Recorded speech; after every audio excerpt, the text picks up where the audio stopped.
All right, DJ LeRoy, we are back.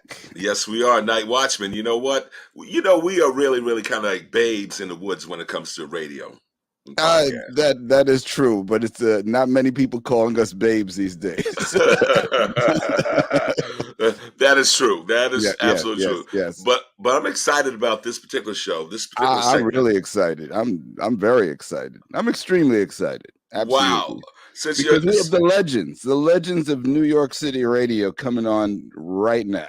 Well, I would then say you should do something that you normally don't do. Normally you save that for me. But you know what? You should bring them out. All right. Well, who should we introduce first? Chef Surprise. Let's see. What are you going to do? Well, I think we should introduce because our first guest, quote unquote, retired from having to work, not from working. And that is the legendary Pat Prescott. Yay! Just had her last show with 94 The Wave, 94.6 The Wave, 94.7 The Wave in LA. But she is well known here in New York, starting, I mean, I don't know if it started out with WRVR, but that's where I remember. And then CD 101.9. And I think, were you the voice of Time Warner at one point in time? Time Warner Cable? She was all over. You couldn't go anywhere without hearing Pat Prescott's voice in New York. And don't leave out WBLS. And that's right. WBLS, and now still being heard on WBGO.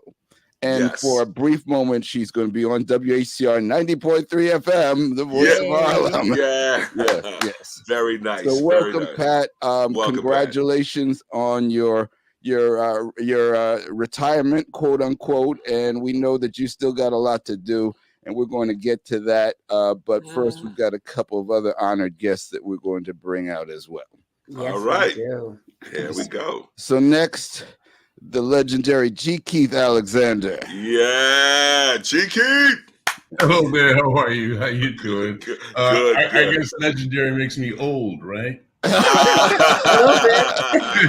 Well, legendary means old enough to tell stories about. So, right. But because we're here, you get to tell your own story.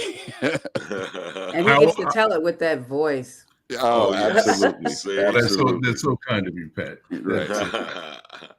I always say that if we don't tell our own stories, who else will? Exactly. And not the way we want to hear them. Yes, right. Okay, so, all right, who we got now, Bob? You know who we got. We saved the best for the last, and that is the legendary. I could say legendary again with Rye Higginson. She's here. She's back. One of our favorite guests here on Soul Lounge Primetime. We love to have her and to have her alongside her radio colleagues for so long a period of time. It is great to have all of you here on Soul Lounge Primetime. As a matter of fact, Night Watchman, you know I'm actually putting her one sauce in my coffee. You know this. We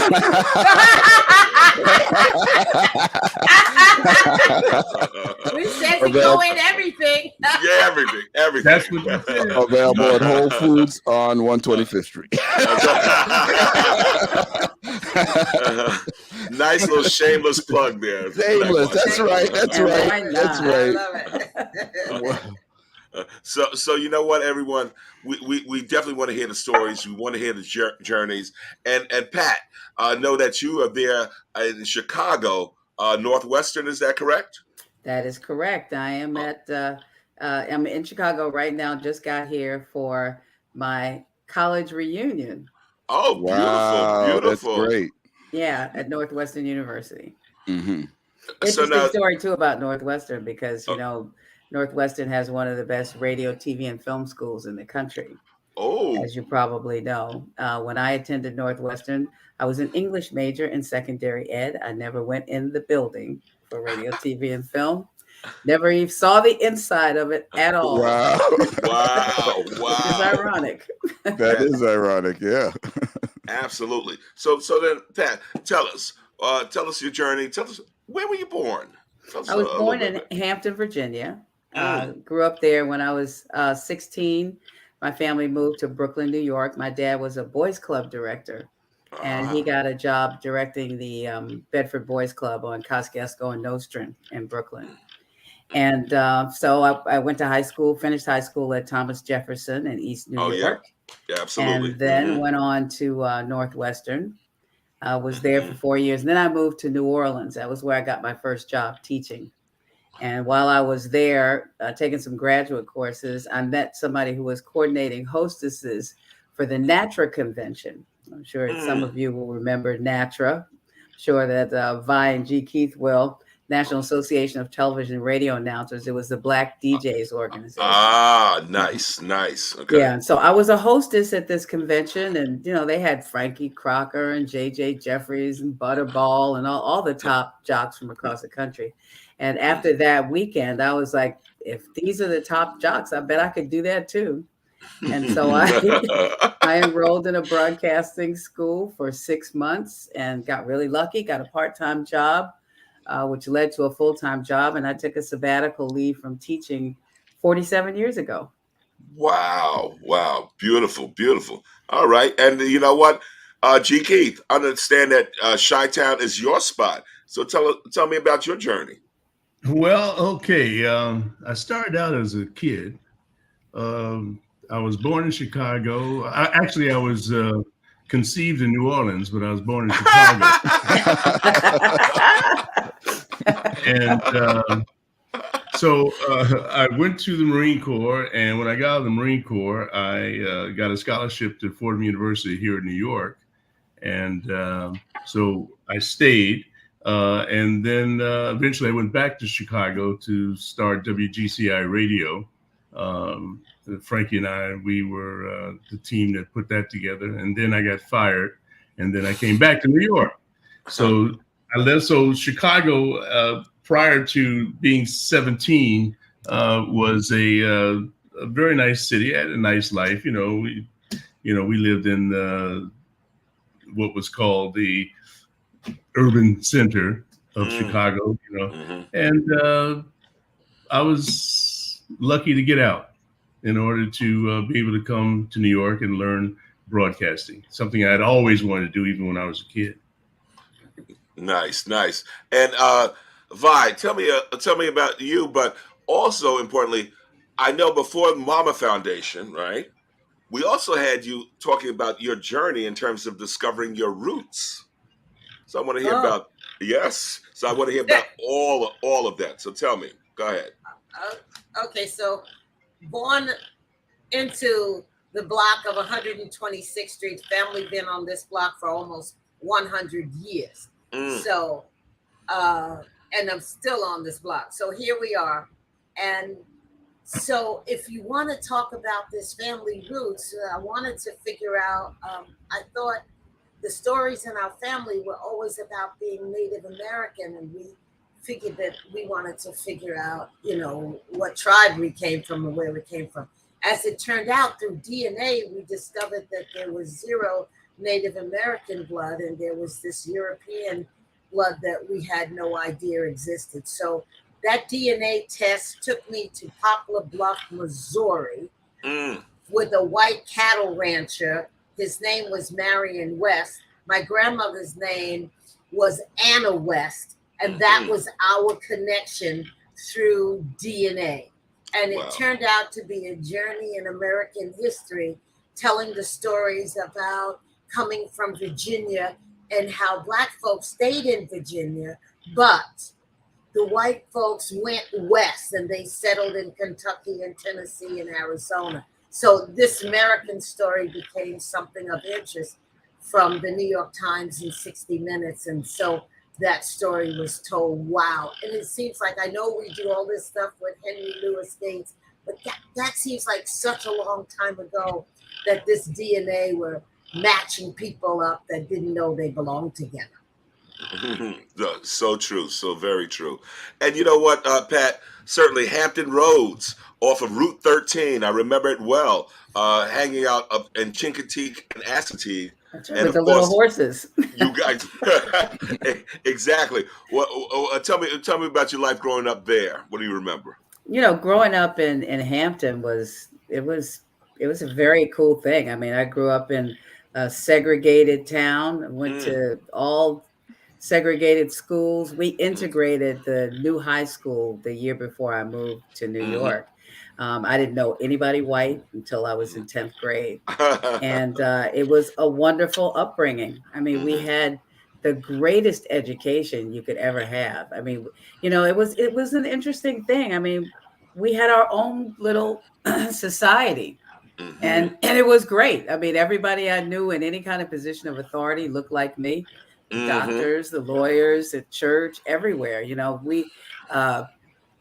grew up. I mean, it was a real thing with white and colored water fountains, and we had to sit in the balcony in the movie theater. I remember asking my mother once why we had to sit in the balcony, and she said it's because some people think they're better than us. They're wrong, but that's what some people think. And I remember that very clearly. But as I said, it was a wonderful upbringing. I got an incredible education. I was a great student. Always really liked to read. But I think one of the things that helped lead me to radio was my dad, who was a big music lover. He had thousands of albums. He had everything from, classical music to John Coltrane and Billie Holiday. Wow. He bought the first Beatles record that came in our house. He was in Germany in the service, so my dad had albums of German drinking songs, which we knew all the words to. Didn't know what we were singing. He had all of the Broadway soundtracks. I know the words to almost every song from, On a Clear Day, Golden Boy, West Side Story, all that stuff. That music was in my head my whole life. And, it has really dictated my love of music, and particularly my love of jazz, because that's what he played the most. So those years were really important in terms of my music education that I got at home, and the music education I got at school also, because we had that then. Nice. And, I definitely have to, say that in terms of when we talk about music, and G. Keith, you will appreciate this. So certainly we know about Louisiana, right? New Orleans, especially, but definitely then Chicago, South Side, between blues and also the early stages of jazz. What do you remember about that? Well, I remember growing up, and my mother used to play blues music. There was a guy called something the Blues Man, and she'd be ironing and she'd be playing the blues. And so I grew up listening to the blues, and then jazz. I remember the early days of one of the jazz stations, and there was a guy named Daddy O'Daly. He was the famous guy. And then I got into WVON with Herb Kent, the Cool Gent, and all those guys. And my days that I remember, my mom used to buy World Book encyclopedias every other year. Oh, yes. And I would sit on the floor in front of the television, and I'd thumb through the encyclopedias, and I'd listen to this guy on the TV say WLS Chicago. And I didn't know it was a job. I just used to imitate the guy. And so I remember being in like third grade, and the nun stood all the students up against the wall and went down the line, asked each of us, what did we want to become? And I said I wanted to become a radio announcer. Wow. And so I had forgotten all about that. And recently, when we had our, what do you call it when folks reunion, we had our reunion. One of my classmates reminded me that I had said back in 5th grade that I wanted to be a radio announcer, and I said, wow, I have actually become what I said I wanted to be. So that's kind of how I grew up in Chicago. Went to Catholic school. I was an altar boy. They were grooming me to be a priest. Then a nun caught me hugging and on one of my classmates, So it was a co-ed school, huh? Yes, it was a co-ed grammar school. Ooh, and so Nun comes around the corner and she says, she called me by my first name, which I won't reveal here.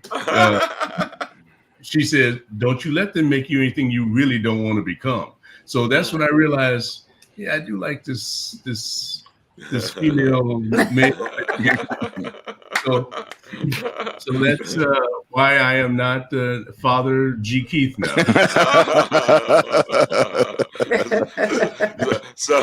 What can I ask? Keith, do you remember WSDM smack dab in the middle? Oh, when they had an all-female staff. One of right. the girls was Penny Lane, and they had Strawberry Fields, and they had Yvonne Daniels with her awesome self. That's right. I remember that. Great. When I was in college, that station was happening. I remember that. Oh wow! I used to listen to them. Yeah, they were all females.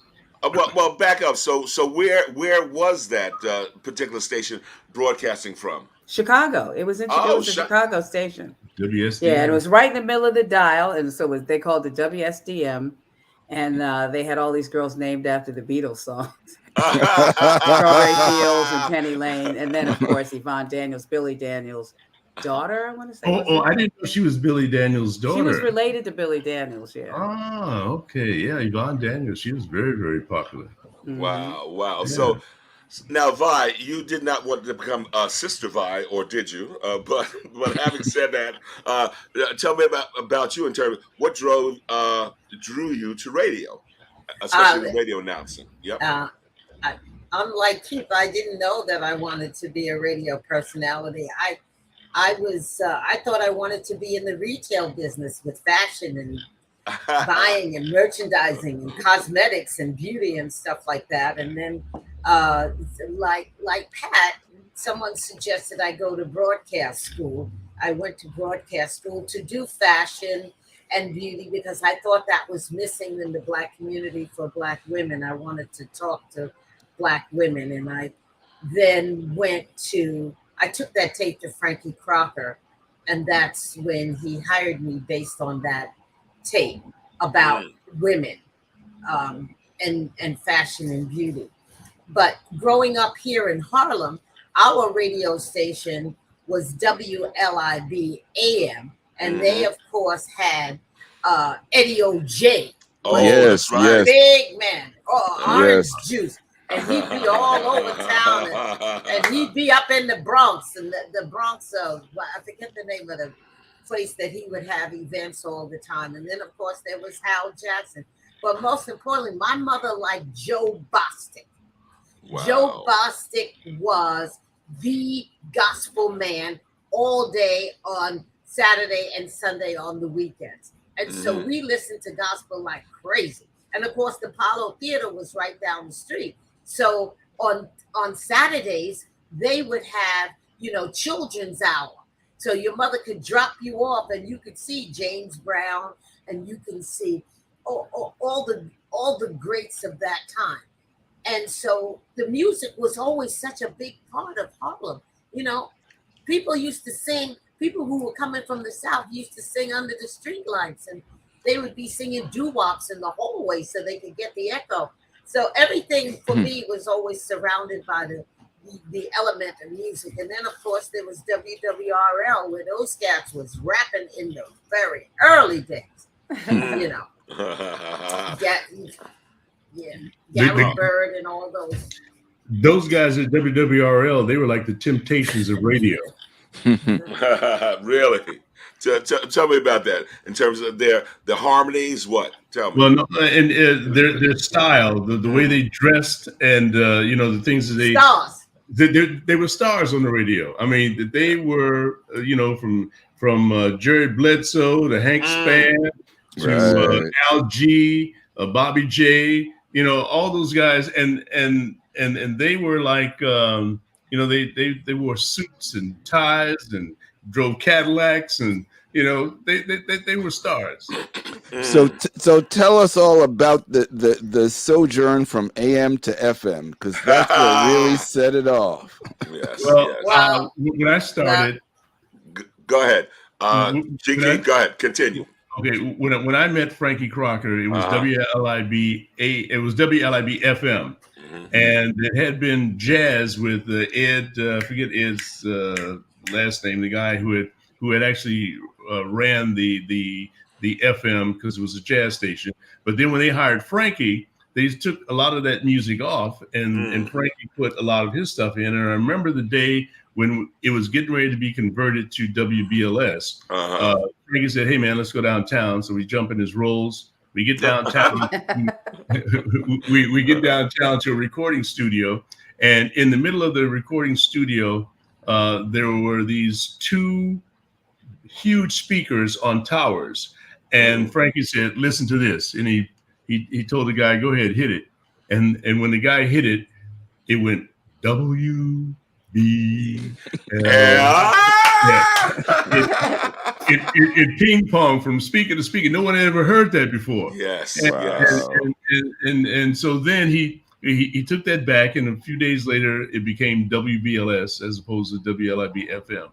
And we used to always say, and Vi remembers this, I'm sure, we used to always say, and don't forget to put an FM radio in your car, because everybody had AM radio. That's right. And FM was really elevator music for a lot of stations. But when we turned it to WBLS, we were in the forefront of FM radio, because we used to remind people, don't forget to put an FM radio in your car.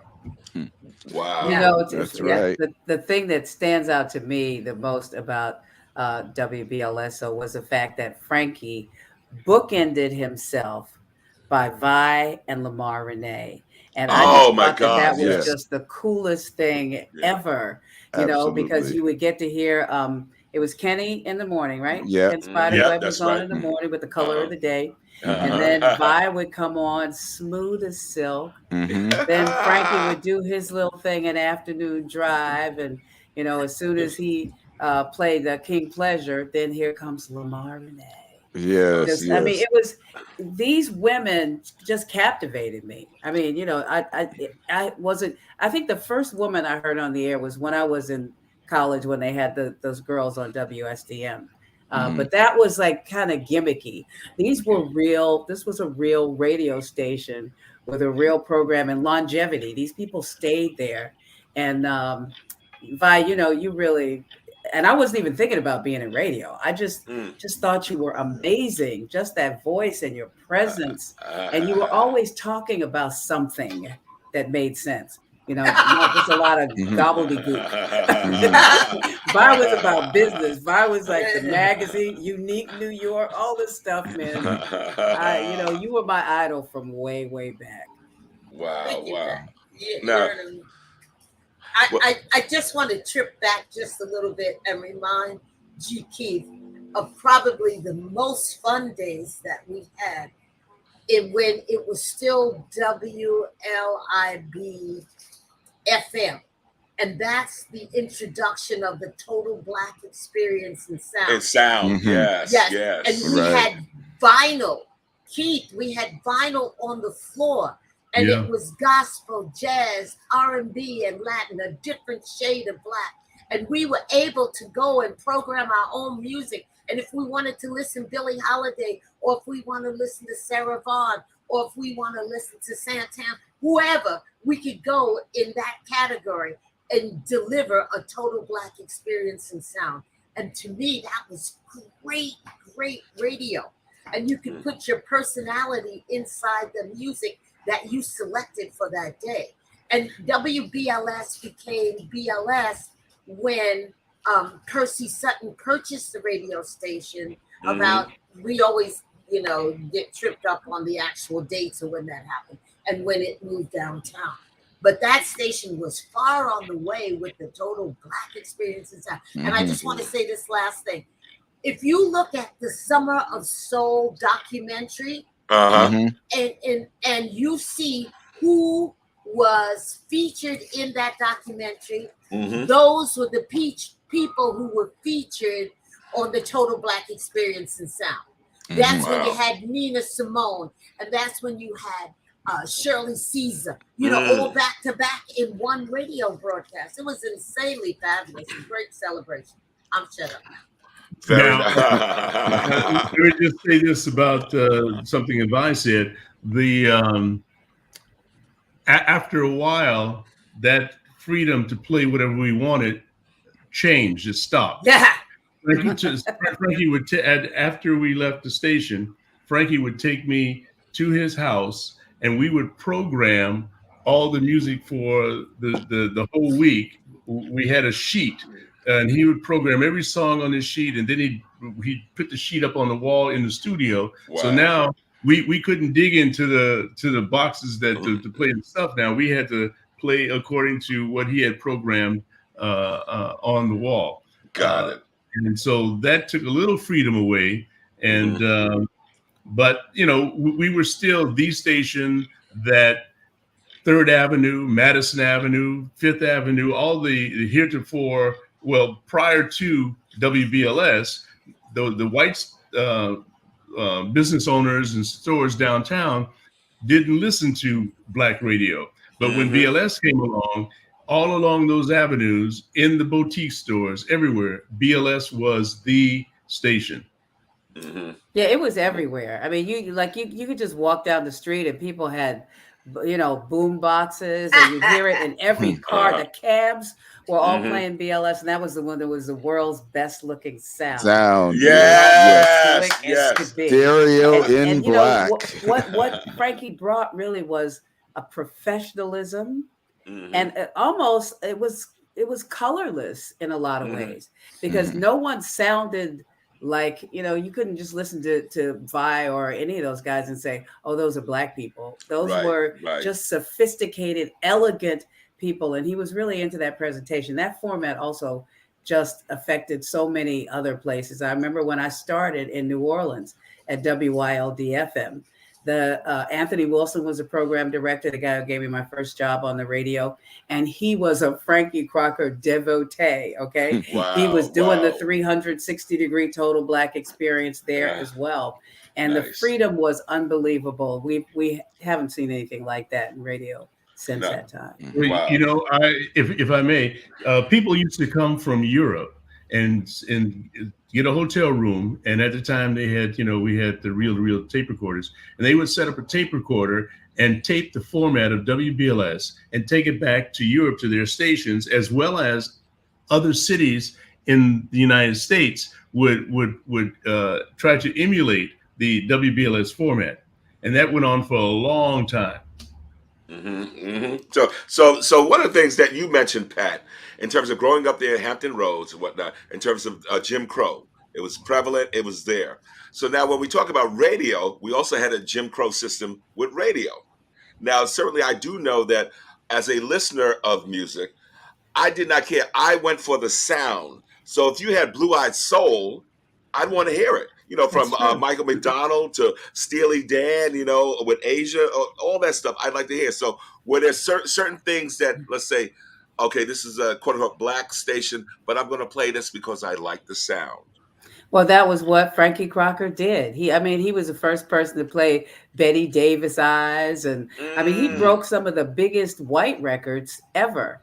And like I said, it was really it was colorblind. It was fearless programming also.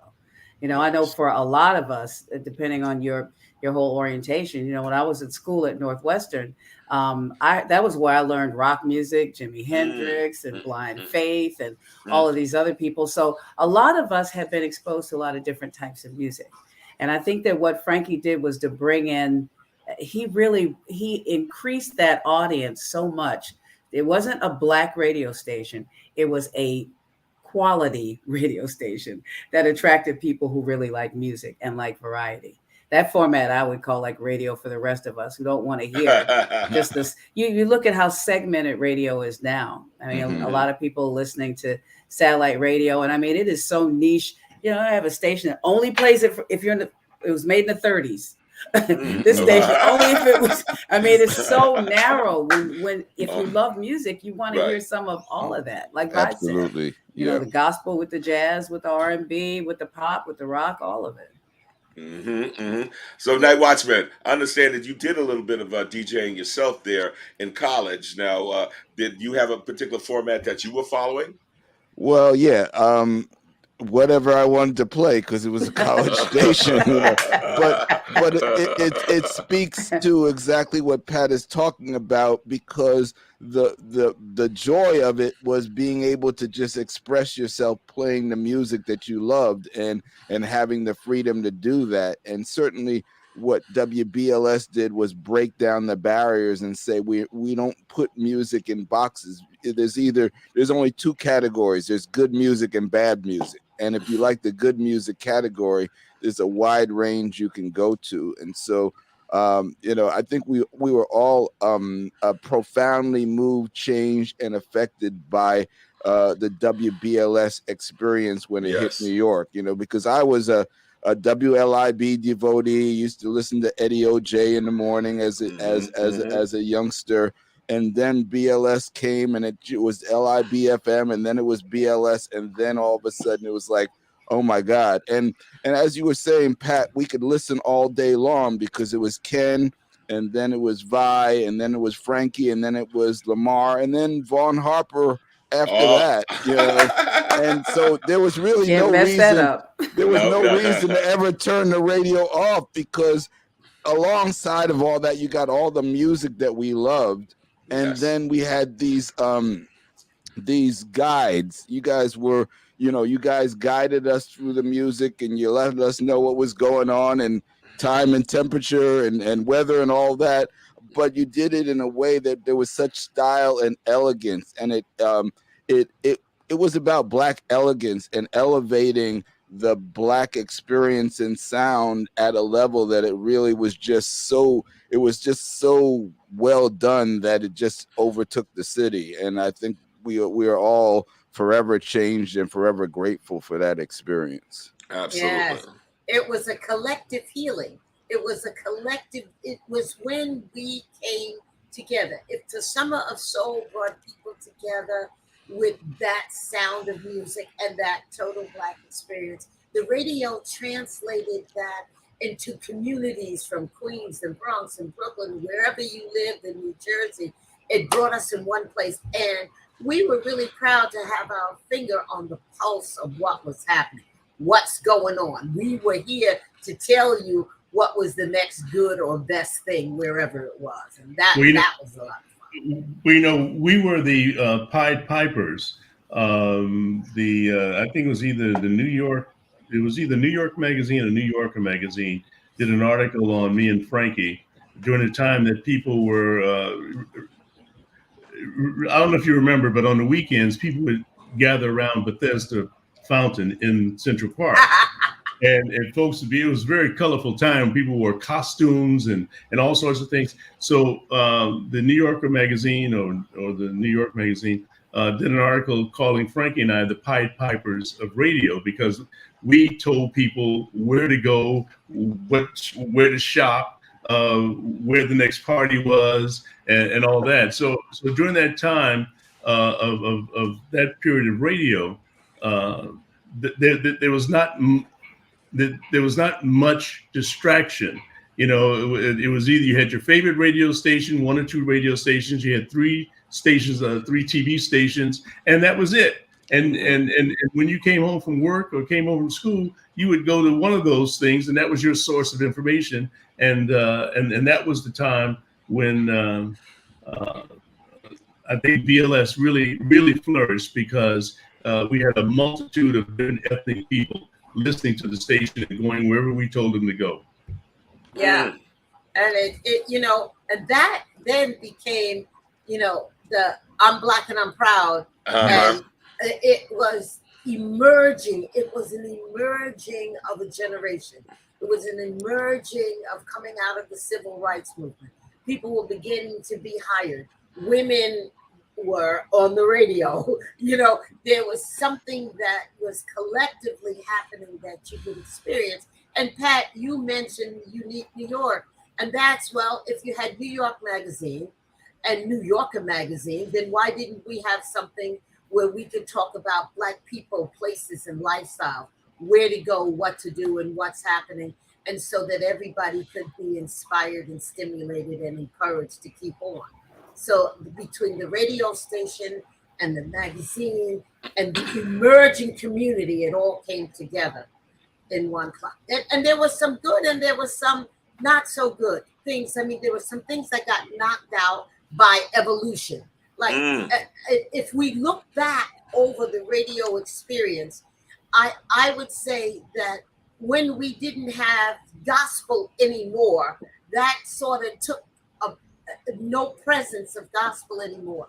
And then when we began to filter in other kinds of music, it sort of diminished some of the music that was there. And there was replacement things that happened with evolution. That's all I'm saying. Right. If that makes any sense. It does. I think that's a very important point. But I mean, we've seen that happen with radio programming in general. I mean, it's just become more and more diluted, you know, certainly the creative part of it.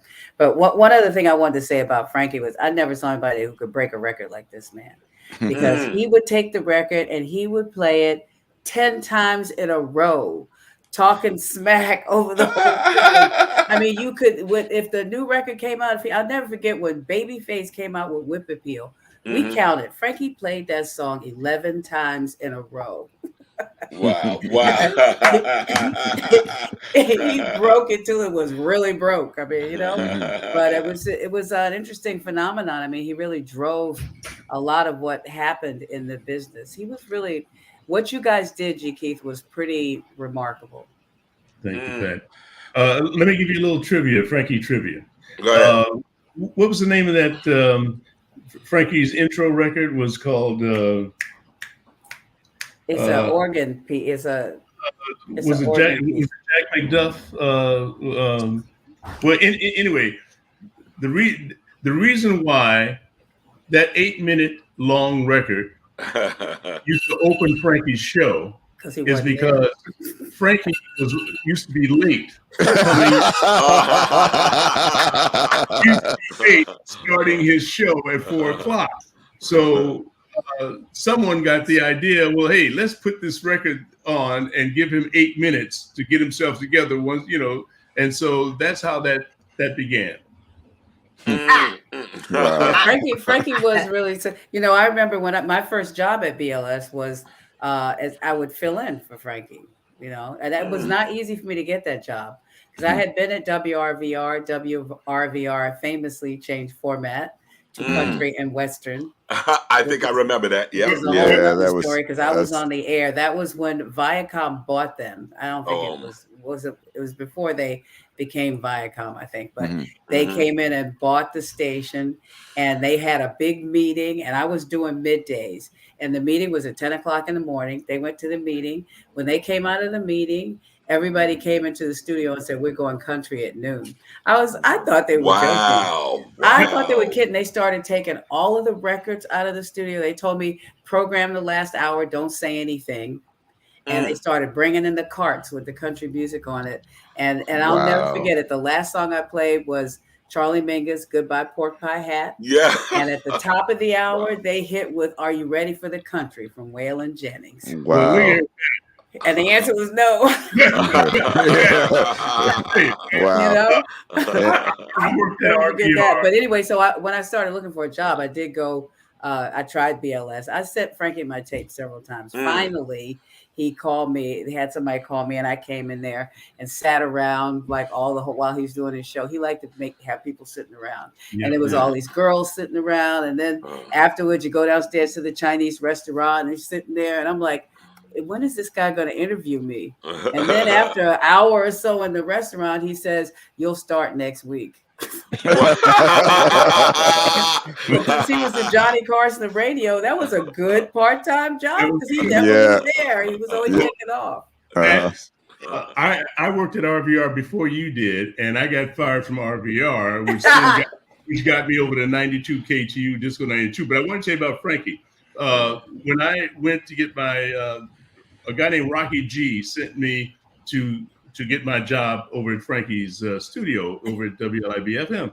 So I walk in, and I had this little cassette tape that I had with me that I used to be at WHBI, where I paid a guy $20 every Tuesday morning to be on the air at 5:15 a.m. to 5:30 a.m. So I took this little tape with me, and I let Frankie listen to it in the studio, and he started laughing. And then he says, "You want to be in radio, huh, kid?" I said, "Yeah." He says, "Well, I tell you what, you're going to be my music librarian, and whenever I take off, you're going to sit in for me."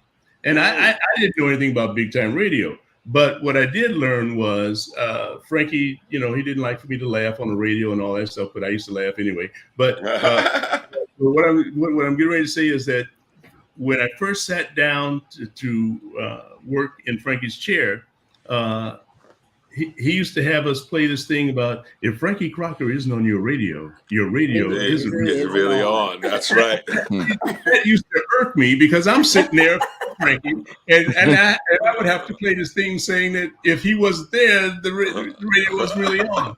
So that's how I started working as Frankie's fill-in when I first started. So Pat, you and I both have similar experiences with RVR and BLS. Well, wait. Let me take you. I work for WRVR too.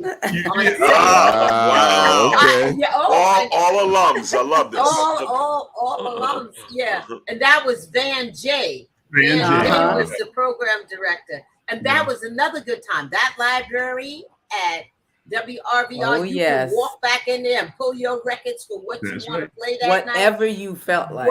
Whatever you felt like. And you would set the mood for radio. Rainy day, rainy music. Oh my God. And speaking of sitting in for Frankie, because you, G. Keith, mentioned that sometimes, especially when it was at WLIB FM, if I was on from 12 to 4 and he was coming in at 4 before the 8-minute record, he may not get in there until 6. So you would be on the radio from 12 until 6.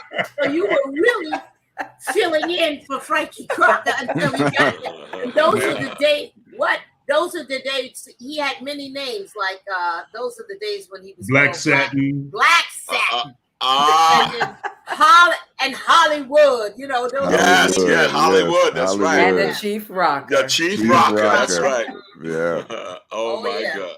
Oh man. So Pat, I want to ask you a little bit about CD 101.9 and that experience. Oh yes. Oh, that was a great experience. I remember, I was one of those New York people who would drive. I lived uptown in Harlem where it wasn't real expensive to put your car in the garage. So, and because I was doing mornings, I would just drive into work. But I was driving home and I was listening to WPIX. I turned it on and they were playing all of this jazz. They were playing, Grover Washington Jr. and all this other stuff. And I was like, oh, wow, listen to them. They're playing it. Because that was the station that would do love songs. Wow. But love songs. Nice. So y'all might remember that. But I got home. I turned on the radio again. I said, they are still playing that music. And they weren't saying anything, as they often do when they make a format change, just run down the music. Yeah. And then when I realized what they were doing, I was like, it immediately became my favorite station. And Barry Mayo called up Wendy Leeds and told her, if you're going to do that, you really should hire Pat Prescott. And I was at BLS at the time. And she called me. And this was also a really fun experience because in the beginning there, we also played whatever we wanted. And it was just such a sense of freedom to be able to do that. It was something so unique, that we really hadn't heard on the radio before. But another format which they did a good job of watering down and ruining. Ultimately. Well, you know what, Pat? I definitely have to say that my first exposure, because my parents, different generation, so they got into straight ahead jazz, from Miles to John Coltrane.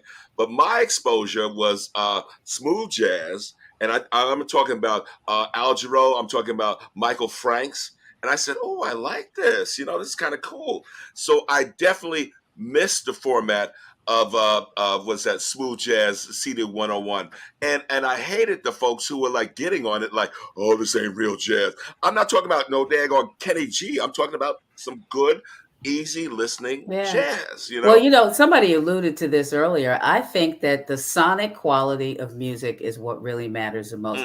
You can play whatever you want as long as it works together. And for me, it's got to have melody or rhythm or both, and some and great performances by the musicians. And I think you can play anything. I mean, Frankie certainly proved it. All of us have had the opportunity in our careers to show that at some point in time, that we can, you know, DJs used to be the tastemakers. We were the ones who introduced people to new music, told you about who these people were, made them real to you, told the stories behind them about who they are. And you know, it'd be nice to see some of that come back. I'm getting to do that now at WBGO, and I got to tell you, it is just a thrill to be able to do that again. Beautiful.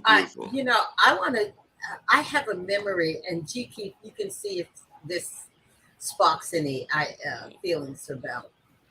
Frankie Crocker used to do the Apollo Theater, and and if you were one of the first Apollo theaters, he included the Total Black Experience.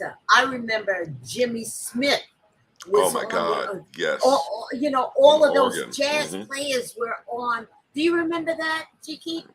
I don't remember. The Apollo? No, the Apollo I remember because I'm still, you know, the announcer for the galas and stuff for the Apollo. But I don't remember. What I remember was the day that Al Green was at the Apollo, and Frankie and I were standing in the back of the house, and Frankie looked up and said, "Boy, that guy sure dresses funny." He had on a window pane suit with high water pants, and but he was singing, and that's the only time I remember being in the Apollo with Frankie. Right. Man, oh man. So you telling me that Al Green did not have a fashion sense? Is that it? He didn't need one. He was Al Green. He had that voice. He was country as all get out, but he had the voice, and he was dating this woman by the name of Laura Lee. Laura Lee was a singer as well, and she had a Rolls Royce, and she had a big fur coat and stuff. She looked like she was wealthy, and that was his lady. But he was country. Yeah, he was. When you think about that time period, it always reminds me of the genius of all of those people who came out of those compositions, those lyrics, that time period when they could write, they could compose, they could play. They were really our true geniuses who need that level of celebration. When you think about all of them, whether it was jazz or gospel or R&B, and you mentioned Al Green, that voice, and Otis Redding, and you know the Commodores. Think about all of those people who made music and created a landscape of blackness through lyrics and compositions. Unbelievable.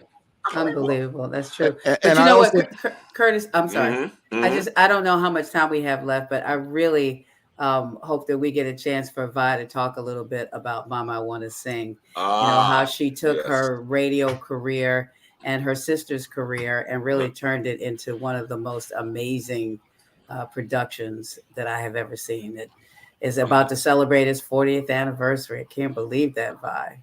Yeah, listen, and all of us, we're on this radio station, and all of us was in Mama I Want to Sing. Pat Prescott, G.K. Alexander, all of our radio sisters and brothers played in Mama I Want to Sing. And I love that.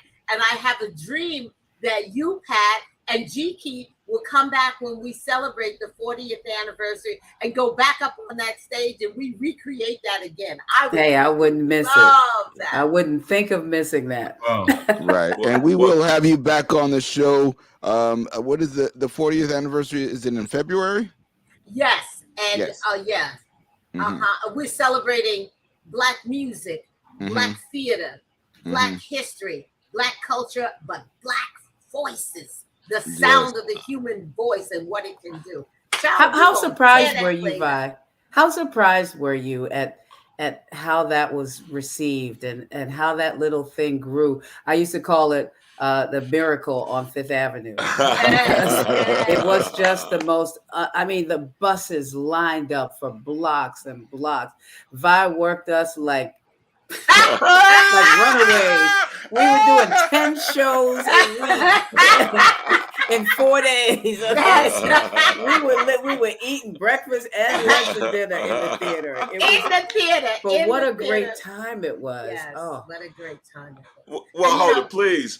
Vi, start with the genesis in terms of the how that came from your head into an actual production. Tell me about Mama I Want to Sing and also the Mama Foundation. Well, you know, Curtis, it really started when I graduated from college and my sister took me to Europe because Doris Troy sang the song Just One Look. That's all it took. And she was the voice behind the Beatles, Billy Preston, and many of the songs. She was the first person signed to the Apple label with John Lennon and all of that. So while we were on tour, moving from London to Paris to Amsterdam and all of the red carpet, she would tell me the story of my father and our block here on 126th Street and all the stories about the church. And that was the time I'm the youngest, she was the oldest. So she was giving me the family history on this tour throughout Europe. And I kept that in my mind. And when I mixed the fact that on this block, on the corner was the radio station, the Apollo was down the street, and Sylvia's was around the corner. We kind of put this little pocket of time in music, and the radio station had a big part of it. So when the radio station changed, we could add the format of a total Black experience and sound on stage. So there's a radio station, WBHW, that's Vy Higginson, Wydro. Very good. So we got to play the music that I really wanted to hear. So we took gospel. We told the story, the American legacy of Black music, starting in the church and how it got on radio and then on global stages. Yes. So we told that story, and we let none of the parts of our Black community that people like to promote, the violence, the crime, the rapes, and all the rest of it, that wasn't part of that experience. And people saw themselves on the stage, and they heard their favorite radio personalities, and they just kept coming back. And you know what's so ironic? Somebody said, how come you didn't stay at that station? We were there for 8 years, 10 performances a week. And one of our ex-mayors came around the corner and said, get them niggas off Fifth Avenue. And that's how we got closed down. Exactly. Yes? And we had a lease in our hand, and that's it. And so it's ironic that after 40 years, we're going back to the place they threw us out of. Congrats. Come on, Black history. Come on, Black legacy. Come on. Yeah, but it was, I tell you, and I think it was the beginning of that whole trend toward those Black plays that, Tyler Perry and all those guys did. Mama was really in the vanguard of all of that. And look at how popular that genre has become. You had a lot to do with that too, Vi. Well, nice. Thank you for that recognition. And, it ushered in this phase of African American theater. We identified the way BLS identified the audience, the way Summer of Soul identified the audience. Mama I Want to Sing identified the audience, not only in New York. They said, oh, it's just a New York thing because you got a lot of Black people in New York. Well, they went to Philadelphia and Washington and Detroit and New Orleans and Chicago and then LA. They said, oh, it never work on the West Coast. But, everywhere. That audience was identified and that audience was developed, and it needed to have more. And that's when the door was open to others. I see this underlying theme, which is just when the music is good, people respond to it. And breaking out of the boxes and conventions that we were put in. And it's so great to see you, Vi, what you've done over the years. And when the first time we interviewed you, one of the things I realized is like you had everything within like a 3-block radius. And at that point in time, she got her hot sauce into Whole Foods, which was still within that 3-block radius. That's amazing. Yeah. I never thought of it like that. Oh my God. You know what, Curtis? One other thing too about G. Keith. Mm-hmm. G. Keith was the first person that made me realize that voiceover work was a job, that it was something to do. This guy, and I'd love to hear a little bit about how you really got into that and kept it going, and he continued to do that. I still hear your voice all over the place. You must have a good agent. G. Keith is in that 3-block radius, by the way. Go ahead, G. Keith. Tell us. Well, I was very fortunate. I was at BLS at the time, and I got this phone call from Black Beauty, because I was registered with Black Beauty Agency. That was a talent agency at the time that had Richard Roundtree and Diane Carroll and so they called me out of the clear blue and said, "Hey, we've got this voiceover. Would you like to do it?" And it was for Dark and Lovely. I had never done a voiceover before, but I said, "Oh, okay." So I went and I did it, and Frankie ended up playing it on BLS because they had bought time on BLS. And I said, "Wow, this is pretty cool." And I got some royalty checks from it. So I started pursuing voiceovers through this agency called Cunningham at the time. Okay. Oh yes, yeah. And so now I CESD, but I started pursuing voiceovers, and one thing just led to another, Pat, and one thing led to another, and I started doing. Well, there was only about 5 Black guys in the whole country doing voiceovers at the time. Roscoe Mercer, who was called Roscoe on the radio. Yeah. And then there was a couple of other people out in Hollywood. Oh, and Adolph Caesar. So it was about 5. Yeah. In fact, the not the Wall Street Journal, but one of those TV stations did a documentary on the 5 of us. But anyway, to make a long story short, I just kept pursuing voiceovers, and the next thing I knew, my agent took me out of the Black category and put me in general market. So I started doing market commercials, and one thing just led to another. And I used to remember whenever there was an event and I saw Pat Prescott somewhere at an event, Pat would always, and this was like a running joke with us, Pat would always yell down, "Oh, G. Keith, how do I get into voiceovers? G. Keith." Guess that worked out, huh? It was always a running joke with us. And then eventually Pat got in, and she was, like you said earlier, Bob, she was all over the place. Mm-hmm. Yeah. Wow. And thanks for your help and encouragement, though. Really meant a lot. You're quite welcome. And if I may be my own horn, I'll say this, that I've done over 1,000 national radio and TV commercials in my career. Wow. Nice. Wow. Beautiful. Yes, indeed. So NightWatchman. Yeah, we're in wrap-up mode, but before we wrap up, G. Keith, can you tell us a little bit about Harlem America? Yes. Oh, well, thank you. Harlem America is the total Black experience in entertainment, empowerment, and health and wellness. A little nod Crocker there with the total Black experience. And what we do is we're connecting Harlem with the Harlems of the world. And so wherever there's a large community of Black people around the country, wherever they are, we're talking to them. We provide our radio podcasts, and we have our TV show, our TV channels. I've got 10 TV channels, 10 on demand, 10 live, and 10 audio channels. And so when we do our radio shows, we go across 2 channels. We go across Voice America and Harlem America.